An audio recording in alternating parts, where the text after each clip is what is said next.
ክቡር የኢፌዴሪ ምክትል ጠቅላይ ሚኒስትር አቶ ተመስገን ጥሩነህ፣ ክቡር የክልላችን ርዕሰ መስተዳድር አቶ አረጋ ከበደ፣ እንዲሁም የትልቁ አየር መንገዳችን ዋና ስራ አስፈጻሚ አቶ መስፍን ጣሰው፣ የተከበራችሁ የሃይማኖት አባቶች፣ የሀገር ሽማግሌዎች፣ የደብረ ማርቆስ ከተማ ነዋሪዎች፣ ለዚህ ታላቅ ቀን ለሳቅ ለደስታ ስላበቃችሁ የተሰማኝን ልባዊ ደስታ ልገልጽላችሁ እወዳለሁ። መንቆረር ብርዳማ እንደሆነች የሚነገር ቢሆንም ዛሬ የዘመናት ጥያቄዋ ሲመለስላት ሰው ብቻ ሳይሆን ምድሩን በፀሐይ ስቆ ይታያልና ደስታው ከላይም ከታችም ስለሆነ እንኳን ደስ ያላችሁ፣ እንኳን ደስ ያለን። ይህ ከባቢ ከረጅም ጊዜ በፊት መንቆረር ተብሎ ይታወቅ ነበር። በተለይም ደጃች ጎሹ ጥቂት መንደር በነበረችበት ዘመን የመንቆረር አስተዳዳሪ እንደነበሩ፣ በኋላም ወደ ከተማ ስታድግ ደጃች ተድላ ከፍ አድርገው በዚሁ መንቆረር ስም ሲያስተዳድሯት እንደነበረ ይነገራል። ኋላ ላይ የቀድሞ ራስ አዳል በኋላ ንጉሥ ተክለ ሃይማኖት ደብረ ማርቆስ ብለው ይህንን ከተማ ስሙን ግብሩን እሳቸውም ከሳቸው በኋላም ልጃቸው ከፍ አድርገው የጎጃም ክፍለ ሀገር መናገሻ የወሎና የወለጋ ድልድይ ሆና ለረጅም ዘመናት ስመጥር ታዋቂ ከባቢ ሆና መቆየቷ ይታወቃል። በተለይም የጎጃም ክፍለ ሀገር መገኛ በነበረችበት ዘመን በኢትዮጵያ ውስጥ ቀድመው ስልክ፣ ቴሌፎን፣ ቴሌግራፍ ከገባላቸው ከተሞች መካከል ደብረ ማርቆስ ግንባር ቀደም ነበረች። በ1950 ዓመተ ምህረት በኢትዮጵያ ውስጥ ከነበሩ 9 ሃይስኩሎች አንዱ ሃይስኩል የሚገኘው እዚህ ደብረ ማርቆስ ነበር። በኢትዮጵያ ደረጃ 9 ነበሩ፣ ከነሱም አንዱ እዚህ ይገኝ ነበር። በዚህ ሃይስኩል የተማረው ከፍተኛ ውጤት አምጥቶ ወደ አዲስ አበባ የመጣው ዛሬ የኢትዮጵያ አየር መንገድ ዋና ስራ አስፈጻሚ የሆነው አቶ መስፍን የተገኘው ከዚሁ ከተማ ነው።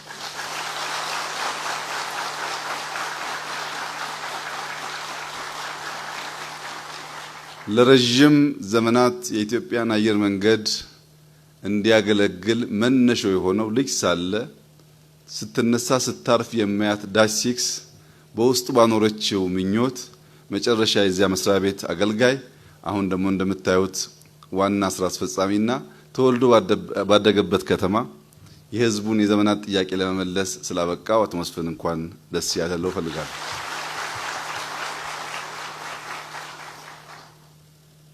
እውነት ለመናገር አቶ መስፍን ብቻ ሳይሆን ክቡር ተመስገን ጥሩነህ የምስራቅ ጎጃም ዞን አስተዳዳሪ ሆነው ሲያገለግሉ ከነበሩበት ጊዜ አንስቶ የዚህን የአየር መንገድ ጉዳይ በተለየ አንክሮ ያነሱ ነበር። ለረጅም ጊዜም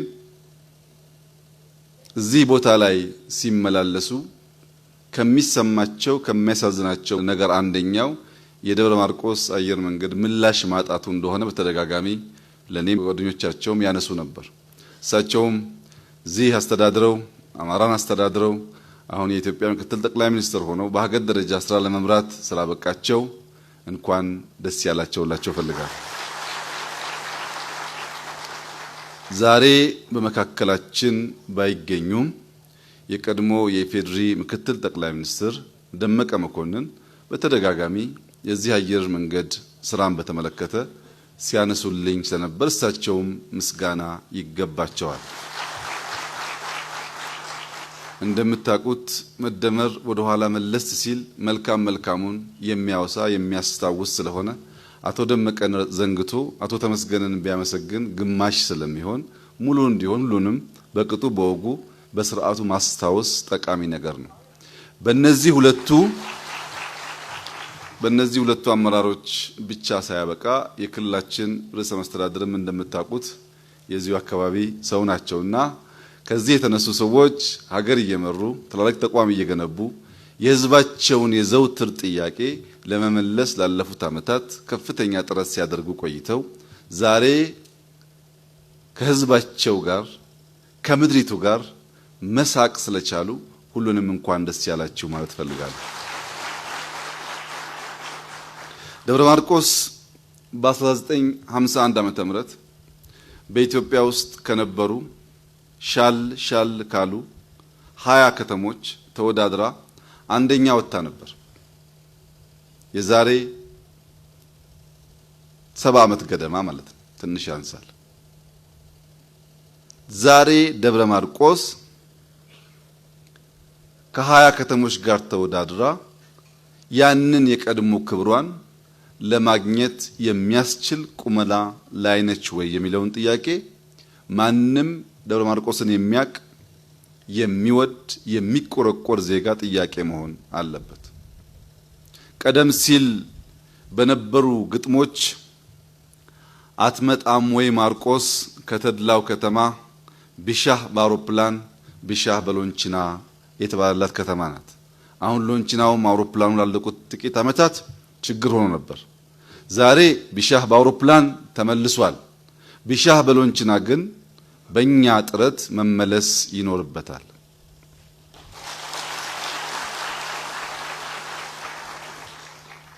ይህንን የመሰለ ምድር ይዘን መቼም እንዴት የሚያምር ሀገር እንደሆነ በውስጡ ያላችሁ ሰዎች ላይታወቃችሁ ይችላል። እንደዚህ ያለውን ለምለም ሀገር ይዘን ተግባብተን ተዋደን ሀገራችንን መስራት ሲገባን ባንግባባ እንኳን ተወያይተን ተከራክረን ተነጋግረን ሳንጋደል አብረን መኖር ሲገባን ክፉን የምንስብ መልካሙን የምንገፋ መሆን የለብንም። በዚህ ዘመን እውነት መስፈሪያዋ በእጅጉ ስለቀጠነ ኢትዮጵያ ውስጥ ያለው የዘር የመከፋፈል የጎጠኝነት የጽንፈኝነት እሳቤ እየተንሰራፋ እንዲመጣ አንዱ የእውነት መቅጠን ምክንያት ሆኖ ሊወሰድ ይችላል። ያ ባይሆን ኖሮ ትናንት ወሎንና ወለጋን አስተሳስሮ ድልድይ የነበረው ደብረ ማርቆስ ካለምንም ጥርጥር ታሪክ እንደሚያወሳው እናንተም እንደምታውቁት ብዙ የደም መቀላቀል ያለበት የዚህ ከባቢ ሰው ለሌላው አርያና አስተማሪ ለሌላው መሰብሰብና አንድ መሆን ምልክት መሆን ነበረበት። ከዚህ ከባቢ በላይ ከአፄ ዮሐንስ ጊዜ ዘመን ጀምሮ ከትግራዩም ከኦሮሞውም ከሌላውም ብሔር ተዋልዶ ተዋህዶ የኖረ ህዝብ ያለ አይመስለኝም። የጂኦግራፊ ቅርበት የራሱን አስተዋጽኦ ያደረገ ቢሆንም ደብረ ማርቆስ በወሎና በወለጋ መካከል ድልድይ ሆና ንግድን ሰውን ስታስተሳስር እድገት ስታሳልጥ መኖሯ የማይታበል ሀቅ ነው። ይህንን ሀቅ ማስቀጠል አቅቶን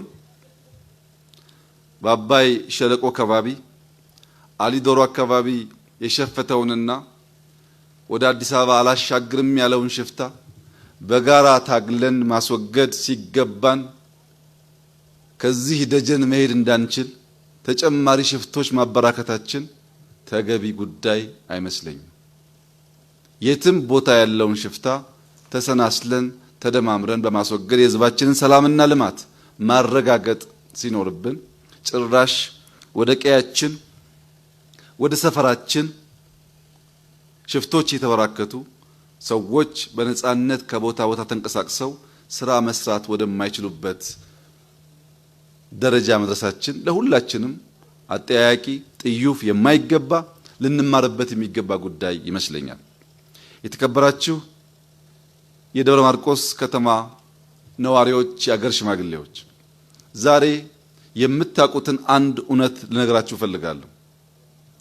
አማራና ኦሮሞ እያለ የሚከፋፈል ማንኛውም ሰው ጎጃምና ጎንደር ብሎ መከፋፈሉ አይቀርም። ምስራቅ ጎጃምና ምዕራብ ጎጃም መባባሉ አይቀርም። የኛ ቀይና የነሱ ቀይ መባባሉ አይቀርም። በመጨረሻም በእናት እንጂ በአባት አንድ አይደለንም መባባሉ አይቀርም። ቤቱም ሲገባ የእናቱን ልጅ የአባቴ አይደለህም ብሎ ከመከፋፈል አይቦዝንም። አንዴ እየወረደ አንዴ እየተከፋፈለ የሄደ ማህበረሰብ ማቆሚያ የለውም።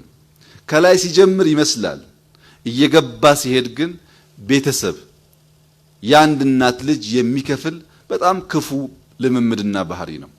የሚሻለው የሚበጀው የሚያለያየን ነገር እየተወያዩ ጥቃቅኑን ነገር እየረሱ በትልቁ ጉዳይ መሰብሰብ፣ መተባበር፣ ቢያንስ የሁላችንም የጋራ መሻት የሆነውን ሰላም፣ ልማት በጋራ ለማስፈጸም መጣር መሞከር ይበልጥ ይበጃል።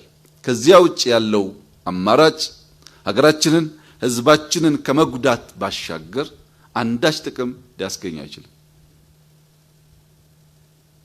ዛሬ የአየር መንገድ ተመርቆ እንደተባለው በቀን 3 ጊዜ ሰዎች የሚመላለሱበት በረራ መጀመሩ መልካም ነገር ነው። ነገር ግን ያንን መክፈል የማይችሉ ወይም የማይፈልጉ በትራንስፖርት ከዚህ ወደ ባህር ዳር ወይም ከዚህ ወደ አዲስ አበባ መሄድ ቢፈልጉ ያንን ጉዳይ ማድረግ እንዲቻላቸው ሰዎች የነሱን ፕሮግራም የነሱን መሻት እንዳያስተጓጉሉ ሰላም በእጅጉ አስፈላጊ ስለሆነ መንግስታችን ከህዝቡ ጋር በመተባበር ሊወያዩ ሊነጋገሩ ለፈለጉ ማንኛውም ሰዎች በር ክፍት ነው። እጃችን የተዘረጋ ነው። ልባችን ክፍት ነው። እንቀራረብ፣ እንወያይ፣ እንነጋገር፣ ሀገራችንን ሰላም እናድርግ። የማያግባቡን ጉዳዮች ካሉ በሰላማዊ በሰለጠነ የፖለቲካ አግባብ መነጋገር ይቻላል። ከዛ ውጭ ያለው አማራጭ ኢትዮጵያን አይጠቅምም፣ አማራን አይጠቅምም፣ ጎጃምን አይጠቅምም፣ ምስራቅ ጎጃምን አይጠቅምም። ይህ ህዝብ በአፄ ዮሐንስ ጊዜ በነበረው ሁኔታ ምን እንደደረሰበት ያውቃል። በጣሊያን ጊዜ ምን እንደደረሰበት ያውቃል። ትግል፣ ፍልሚያ፣ ውጊያ ለእናንተ አዲስ ጉዳይ አይደለም። አባቶቻችሁ አልፈውበታል። በየዘመናቱ ግን ኪሳራ፣ ሞት፣ ድቀት እንጂ ጥቅም አልተገኘበትም። አሁን ሊበቃን ይገባል። ያንን በጋራ መወሰን አለብን። የምናየውን ትተን የምንሰማውን ብቻ እየወሰድን የሚታየውን እየካድን የማይጨበጠውና የሰማነውን ብቻ እየተቀበልን ብንለያይ ኪሳራው የበዛ ስለሚሆን ወገኖቻችን በተከባበረ በተደመረ መንፈስ ለልማት እንድንነሳ አደራ አላችሁ ፈልጋለሁ። ልማት በባህሪው ጊዜ ይፈልጋል።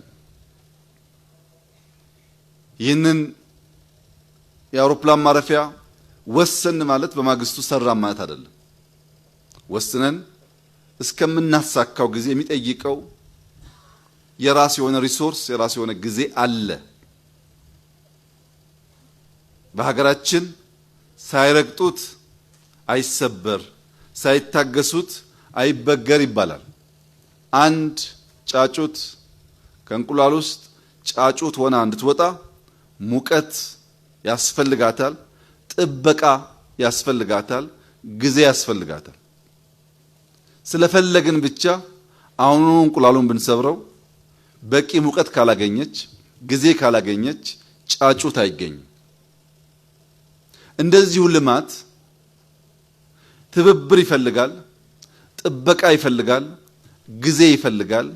ተሳክቶ ሲታይ ፍሬው ግን እንደዚህ ለምድርም ለሰማይም ሳቅ ይሆናል።